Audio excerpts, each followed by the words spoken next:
Programa Viver é Melhor pela Boa Vontade TV, o nosso espaço de educação em saúde. Um espaço que nós temos para conversar sobre os assuntos que fazem parte da nossa vida. Não só a saúde física, mas também a saúde emocional, a saúde da alma, a saúde do meio ambiente, saúde financeira.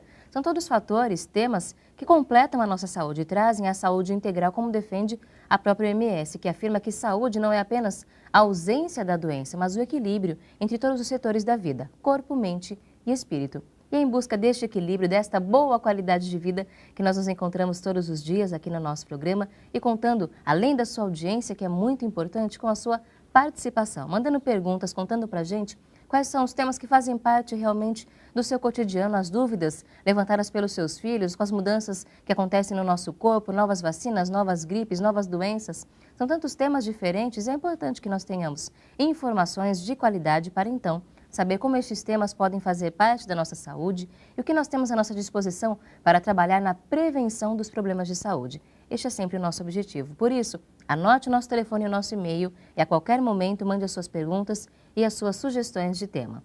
0310 07 940, 0310 07 940. Ou então, se preferir, escreva para viveremelhor@boavontade.com, viveremelhor@boavontade.com. Nós vamos conversar agora sobre um destes temas que realmente fazem parte da vida de todas as pessoas. Ansiedade. A ansiedade em si não parece ser um problema tão ruim. Mas por que então que tantas pessoas vêm sofrendo com transtornos de ansiedade? Qual a diferença entre uma coisa e outra? E será que realmente esses problemas vêm crescendo na nossa população? A gente conversa sobre esse tema agora com a especialista no assunto, o Dr. Alexandre Bess, psicólogo, especializado em relacionamentos, controle da ansiedade e síndrome do pânico. Doutor, seja bem-vindo ao nosso programa. Eu que agradeço a oportunidade de estar aqui participando do programa. Espero que possamos aí tirar algumas dúvidas, né? Possa estar contribuindo aí com o tema. E quanto à saúde, né? Como você citou. São tantos temas que fazem parte, que colaboram para a gente conseguir realmente a saúde completa, que é o que nós queremos. E eu acho que é importante, logo a gente começando essa entrevista, esclarecendo o que é a ansiedade. Ele é tão ruim assim para a nossa saúde? Bom, o termo correto de ansiedade é transtorno de ansiedade, como você acabou de falar. Esse é o termo científico, né? Só a ansiedade a gente entende, mas o termo científico é transtorno de ansiedade. Quando a gente fala em ansiedade, Camila, a gente sempre fala num tempo futuro. Tá? Não existe ansiedade em relação ao tempo passado, não existe ontem, não existe anteontem, não existe um ano atrás. E não existe ansiedade no presente. A ansiedade que a pessoa está vivendo no presente é por causa de uma perspectiva inconsciente que ela tem em relação ao futuro. A ansiedade está ligada ao medo de alguma coisa. Tá? A ansiedade é um medo ligado ao medo irreal. Por que irreal? Porque você não sabe o que está acontecendo, o que vai acontecer. Diferente da ansiedade, isso é importante, acho que está explicando, diferente da ansiedade provocada pelo medo real, ou seja, ansiedade real, que seria o quê?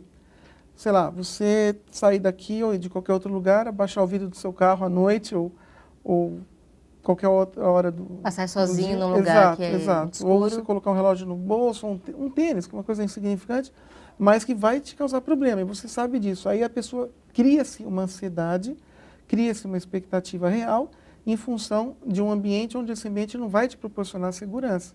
No caso, infelizmente, aqui onde a gente vive, porque infelizmente é assim. Isso é uma ansiedade real. Diferente dos outros tipos de ansiedade que ocorrem em nossa mente por motivos irreais, que nós não sabemos, né? E assim, só dá para saber através do processo de terapia mesmo. E é longo, infelizmente demorado, mas descobre. Só que a gente percebe então que a ansiedade real é um comportamento que é natural, faz parte da vida de todo mundo e com temas diferentes. Exato. Em São Paulo, por exemplo, pode estar relacionado à insegurança, à violência, mas em outras cidades pode estar relacionada, por exemplo, à situação financeira, saber que vai chegar ao fim do mês e não vai ter sustento financeiro para a família. Pode. Isso, inclusive, pode ser saudável por um ponto de vista, porque se a gente sabe que se passar por um lugar pode acontecer alguma coisa ruim, eu posso mudar o caminho por um lugar mais seguro. Isso. Um certo nível de ansiedade, então, é benéfico? Você tem que ter um certo nível de ansiedade até para você sobreviver. É um sentido de sobrevivência. Exato, porque as pessoas que não têm nível de ansiedade nenhum, zero, ela tem uma tendência à depressão, e uma depressão até maligna, aí podendo levar aí à morte ou até a não sobrevida adequada como se esperaria. Então, um certo nível de ansiedade é importante. Você falou agora, né, de passar num certo lugar e mudar o caminho. A gente pode entender isso também como, por exemplo, vamos dizer que nesse lugar aconteceu alguma coisa. Cria-se um derivado de um transtorno de ansiedade chamado síndrome de estresse, transtorno de síndrome de estresse pós-traumático, tá? Então, o que seria isso? Toda vez que você vai passar naquele caminho que aconteceu determinada coisa, você vai lembrar. Então, vai te dar ansiedade, vai te dar os sintomas e o sofrimento de novo. Então, você tem que mudar mesmo o caminho, você tem que mudar as alternativas para que você possa aí estar se desviando desses componentes chatos. Então, você tem que ir na rua A, mas o caminho para a rua A, você então despreza a rua B, que era onde tinha o problema. Você pega o caminho pela rua C e sai nada do mesmo jeito. Aí tudo bem, você resolve. Então, um certo nível de ansiedade é importante até para você ter planejamentos, né? E poder aí bolar outras situações que te remetam ao mesmo lugar sem aquele índice de sofrimento que você já havia passado. Mas o que se percebe hoje, então, é o número de pessoas que têm sofrido a ansiedade por motivos irreais, por medos que realmente não se concretizam ou que não têm fundamento. Isso é que vem crescendo hoje em dia. É isso que vem crescendo, que pode ser provocado por fatores inconscientes, onde nós não temos acesso, só a psicanálise tem, nem a própria psicologia tem, porque na realidade, para você chegar ao inconsciente, você tem que chegar dentro de uma perspectiva, uma abordagem psicanalítica. Você não precisa ser necessariamente um psicanalista, mas tem que ser um profissional Preparado. Um psicólogo, um psiquiatra que siga pelo menos a psicanálise, entende? Porque senão ele não vai ter meios de chegar a esse inconsciente.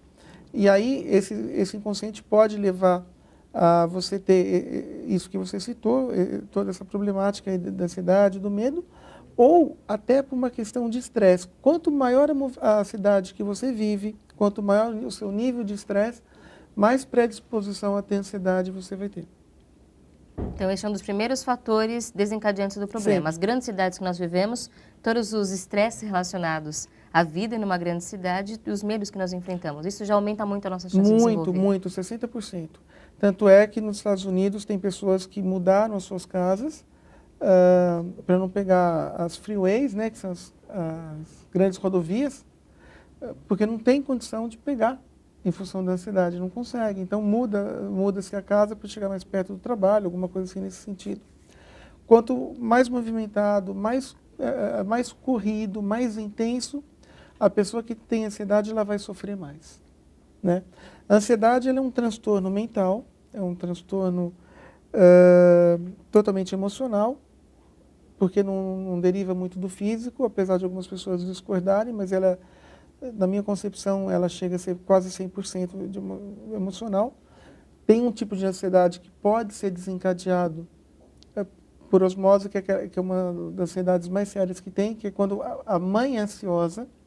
A mãe é uma pessoa ansiosa, casou, teve o filho, e já em função de uma ansiedade, né, desde a gestação, pré-existente, exato, vai na gestação também contribuir para que essa criança saia ansiosa. Esse tipo de ansiedade, Camila, é o tipo mais difícil de ser tratado, que é a ansiedade passada pelo DNA. Então, é uma criança que vai nascer, e pior ainda, se essa mãe, além de toda a ansiedade da mãe, se o ambiente familiar for ansioso, entendeu? Aí o problema vai ser muito mais exagerado, porque essa criança vai precisar de anos. Eu vou dizer para você de 1 a 2 décadas, com certeza, para tirar ou remover essa ansiedade por total. Porque aí é uma coisa muito séria. Então, a ansiedade é um transtorno mental, é uma psicopatologia emocional, onde tem cura, tem tratamento, mas é demorado. E quanto mais a pessoa tem pressa em removê-lo, mais ela vai estar lá se instalando.